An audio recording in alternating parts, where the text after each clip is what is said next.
So, ito yung gamit namin, Epson L1218 with Sublimation ink and Sublimation transfer paper, cloth. So, gagamitin natin is yung sa may white portion, hindi yung sa colored. So, i-feed natin ito siya sa printer. Ayan. Then, let's arrange our layout. Sa isang A4 size na transfer paper, 3 po yung kakasya.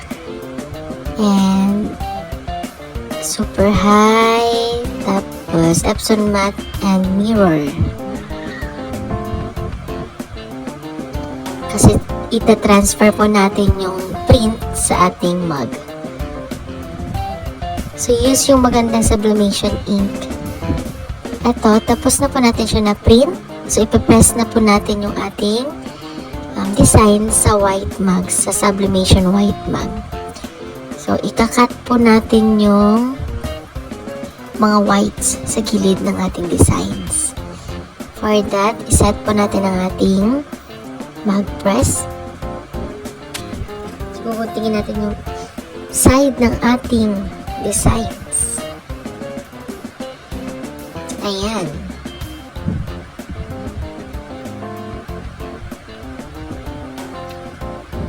Okay, mabilisan lang po ito. Let's try for the 3 mugs.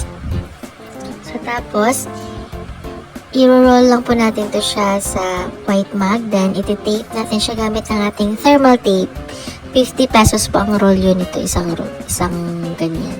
So, sa gilid po natin para pag i-press na po natin ang mug, hindi po siya gagalaw.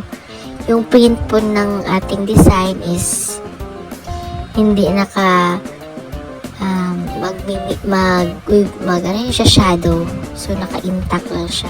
Para maganda po yung kalabasan niya. So, ayan. Isa-set po natin ang ating mug press ng 360 temperature and ang ating timer is 180 seconds. Press na po natin ating white mug hanggang matapos ang 180 seconds. Papalitan na po natin ng bago na naman. So, ito po yung output ng ating na-press. Tignan po natin. So, be careful po kasi mainit po itong ating kakasalang na white mug. So, ipipil po natin. Ayan. Wow. Castle and Princess theme for Miss Ella. Akika's souvenir. Ayan, mainit pa po siya. So, ayun.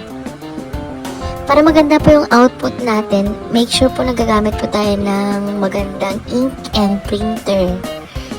At ang pagkakapress po natin is dapat tama yung time and temperature para sure po talaga na maluluto ang ating